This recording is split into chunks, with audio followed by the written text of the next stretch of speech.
Welcome back to Isealive. My name is Mark. Alright, today's project, I am finally finishing this Octopus Arm Frag Rack. This is version 1 that you're looking at right now, and it has a lot of issues, which I intend to fix in this video, so let's go ahead and talk about a few of them. Alright, problem number 1, which I'm actually going to combat last because it takes the longest, is the magnetic retention that holds the octopus arm up on the side of the tank on the glass.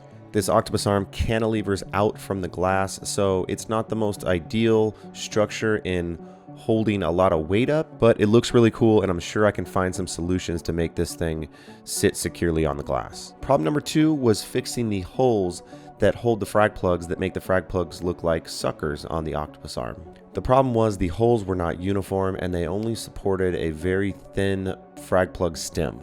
It was really hard to print these holes because these holes are printed vertically as the printer goes up to create the octopus arm. So I had to make the holes better and ultimately make them print friendly and have some level of retention for holding the frag plugs into the octopus arm holes. To tackle this issue, I start with measuring a bunch of frag plugs so I can kind of get a range of how big the hole needs to be, and then drawing a whole grip of designs and creating as many iterations as I can to test out. The vast majority of these were failures, so I'm just going to show them to you real quick and then we can move on and see what worked. These are the first 3 pieces I printed out, and these were all failures. Now I make about 10 to 12 more pieces after this, but this was a giant waste of time. So let's just get straight to the final design.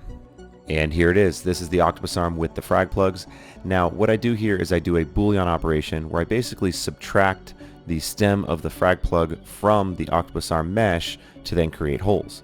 Problem with that is they aren't uniform because the Voronoi mesh has its own holes and the surface is not flat. So what I had to do was design these little hexagon donuts that conform to the surface of the octopus arm.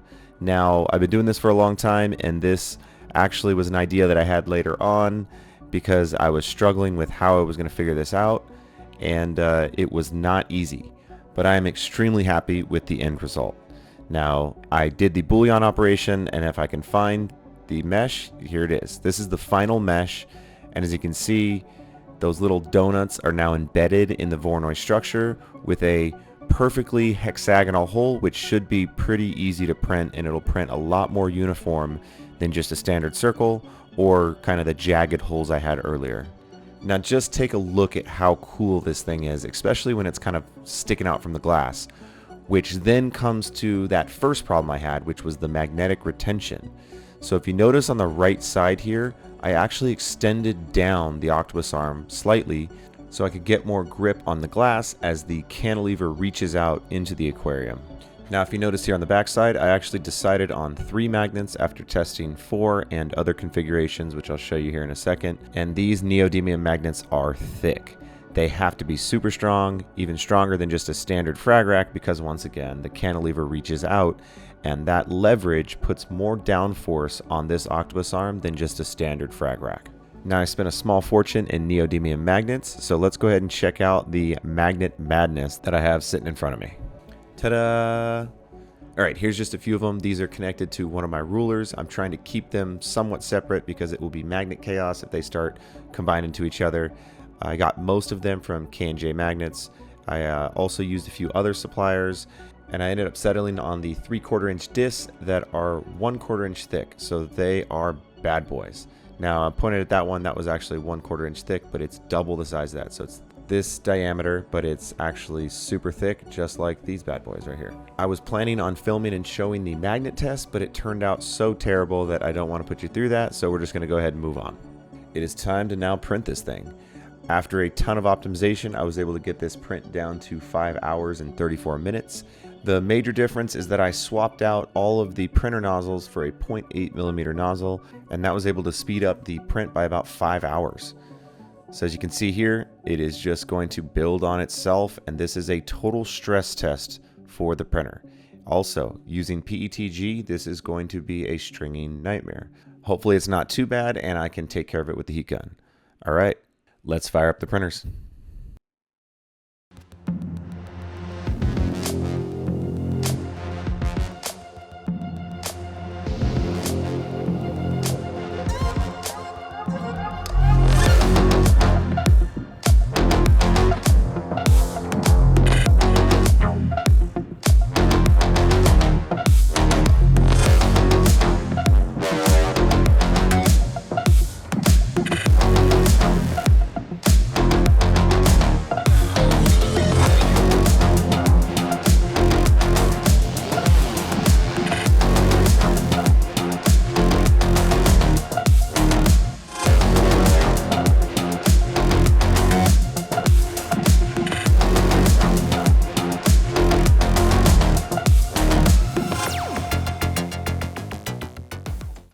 These things string like crazy, so I start off by hitting them with a heat gun, and I'm happy to say every print was a success.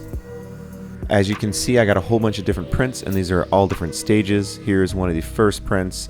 I actually did finish this with a 4-magnet set, but it didn't work well. This is the same design, and I tested out the plugs.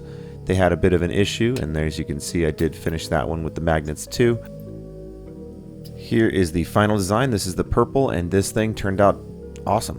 I dialed in the settings a bit, so I got far less stringing. Here is the back magnet piece. I just got to get the magnets shipped in. They're taking way too long, so I can go ahead and finish these off. The black probably turned out the best with the least amount of stringing, and look how cool the logo on the back looks. Here is the orange. This is probably one of my favorites, and I cannot wait to get this into a tank to see what it looks like under the blue LED lights. There's the logo. It's very subtle because this is translucent, so I can get a little bit of light through it. And here's what's going to go on the back. So I've got some EVA foam that's going to help stick it to the glass, keep the glass safe, and some felt that's going to go ahead and stick on the outside magnet to once again keep the glass safe. Now I'm still waiting for the magnets in the mail, so in the meantime let's go ahead and insert those frag plugs. I'm using Ocean Wonders and Aqua Forest. These ones have some variance in the size. The Aqua Forest are the ones that you're looking at right now, the pink and black. They have a thicker base by about 1 millimeter. The OctoRacks accommodate these with no problems, nothing additional needed to go ahead and secure them in. Here you go. This is the first look at the OctoRack. Now I put the plugs in that contrast the color the most, and I think this thing looks fabulous. You know, obviously you could put in the purple or the black plugs and it would kind of blend in a little bit more. Moving on to the purple. Here we go. Once again, this also turned out so cool. I love the black. Now this purple, this is a true purple, but for some reason this camera makes it look more blue. Not sure why, but in some of the other shots in this video you can see the actual true purple. Alright, let's get to the orange. Here is the Ocean Wonders plug. Let's see if I can zoom in here. I put this little silicone rubber band around the base so that there's a little more tension and friction when this plugs in, and it actually has this gummy feel, so it feels great. Alright, got to do this 16 more times.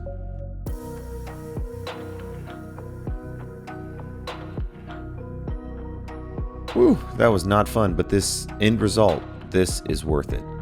Wow. I do also have the neon green, which I'm not showing here because that's currently in a tank being tested. I will show it in a little bit. But wow, this purple and orange is so cool. I cannot wait to see what these look like, loaded up with coral, in all different types of tanks. These things are going to be so cool. And this neon orange is going to pop under those blue LEDs. I only have one last thing to do now. That is to add the magnets and go ahead and cap those magnets with the EVA foam and the felt. But who knows when those darn magnets are going to arrive. So now it's a waiting game. Many months later. The magnets finally arrived, so I've got to clean up. And here they are after shipping overseas. Now on first inspection, they look good, but the moment I pull these off, I instantly notice a problem. These things are thick and they're supposed to be way stronger than they are. At this size, I should really struggle pulling these apart and they should want to push through my fingers to try to get to each other. These things are going to end up being a total failure. So I'm going to try to show you a little bit of a comparison. This is a separate set of magnets. They are the same size, but they are almost 2 to 3 times stronger, maybe even more. Here is my unscientific comparison. The top one is the weak magnet. I can pull it off pretty easily and it slides around no problem. The bottom one is the strong magnet. Much harder to pull off, and this thing stays engaged for a long time. So just a note, not all magnets are the same strength, even if they're the same rating. It all depends on your supplier. Time to go ahead and finish up this octopus arm and install these magnets with some epoxy.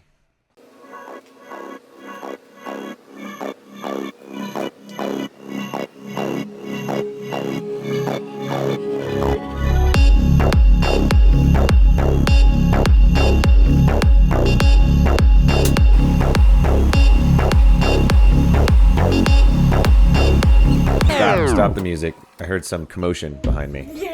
What's going on? Look at there's a dark Vader toy right there. Oh, that's a cool toy. You like Star Wars? Yeah. Yeah? See this stormtrooper? Who's that guy? That's a stormtrooper. Yeah. And Who's your favorite Star Wars character? Darth Vader. The Force is strong in this one. Darth Vader? What about Grogu? Yeah. And Baby Yoda. And Yoda. Oh yeah, they're the best. Alright, back to the build.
Tomorrow for sure.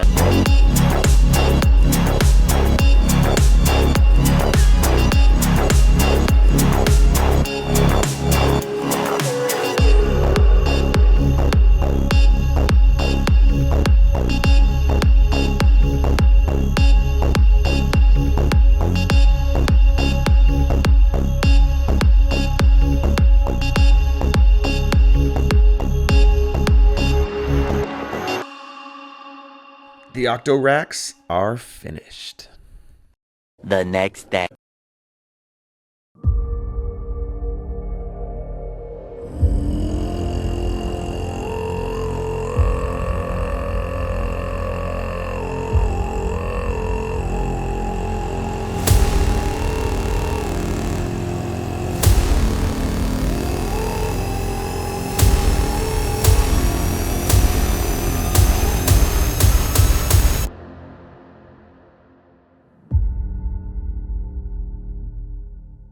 That was a little intense with the Tibetan throat singing, but check out how freaking cool this thing is. That's right, I am fired up right now because I finally got this thing finished and it looks so awesome.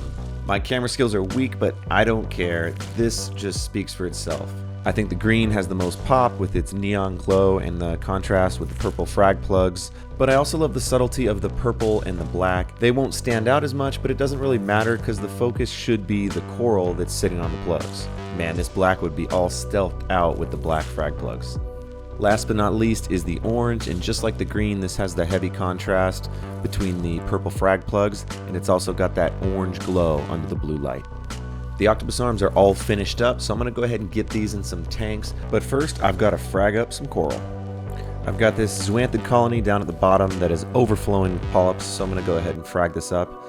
I think it might be like a Sunny D, I'm actually not positive. And interestingly, it's got these little tiny purple polyps on the sides. I think there's some little clove polyps. I'll try to get a better picture of them later. I've got my coral in the top right in normal water. I've also got salt water in the middle. That's going to be my fragging water. It's going to get nice and dirty. And then my medicated water on the left. And I'm opening up some brand new super sharp razor blades. I've got my Loctite super glue and I'm ready to go. I just need my frag plugs. I'm using Coral RX for my dip to help promote healing. The plan is simple: razor blade, super glue, stick, repeat.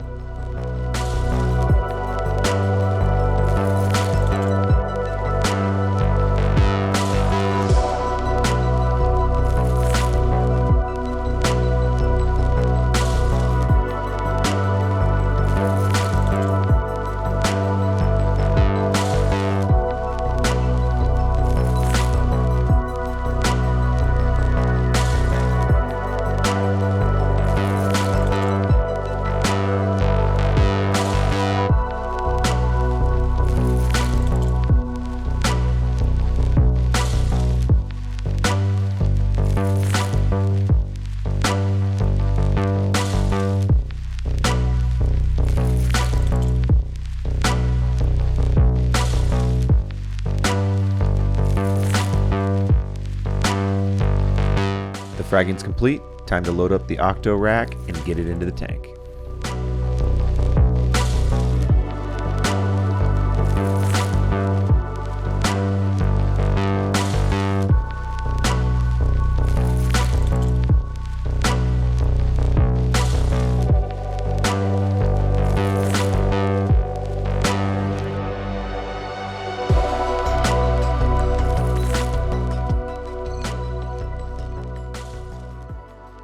So this is the exact shot. I have no filter on right now, and this thing is popping.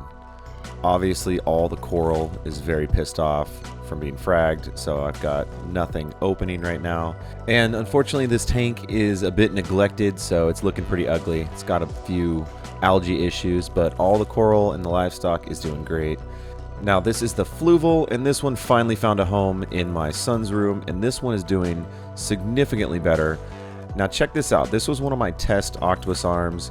It's got some cyano on the edges of it just because this tank has a bit of cyano. But this thing's been sitting in here for about 3 to 4 months now, and it looks so cool. I don't have the biggest tank, so both of my OctoRacks are sitting in the front, but I'm extremely happy with them. Oh, check this out. I purchased one of these anemones right here, which actually split for like 20 bucks because it was about to die, and it's looking so nice. Now let's talk about where you can get your hands on one of these. Like always, I've got 2 options. First one, you can go ahead and buy it on Isealive.com, and you'll get a fully finished version with all the frag plugs already installed and the powerful magnets. Now please keep in mind, the magnets are not cheap, the frag plugs are not cheap, and this thing takes forever to print. It is a stress test on the printer, so it's not easy to make. It will not be cheap. And this frag rack is going to be functional for most of your fragging needs, although you have to remember it is still an ornamental frag rack. So while this thing is aesthetically pleasing, you will lose a little bit of stability when trying to put on some larger frags. So don't expect to put a large colony out on the tip. This thing will fall off the glass. The second option is to go ahead and shoot me an email or leave a message or a comment, and I will send you the files so you can attempt to make this bad boy yourself. Now that is a wrap for this video. Now if you like this content, don't forget to like and subscribe, and also leave a comment on what I should make next. Thank you so much for watching, and I will see you live in the next video.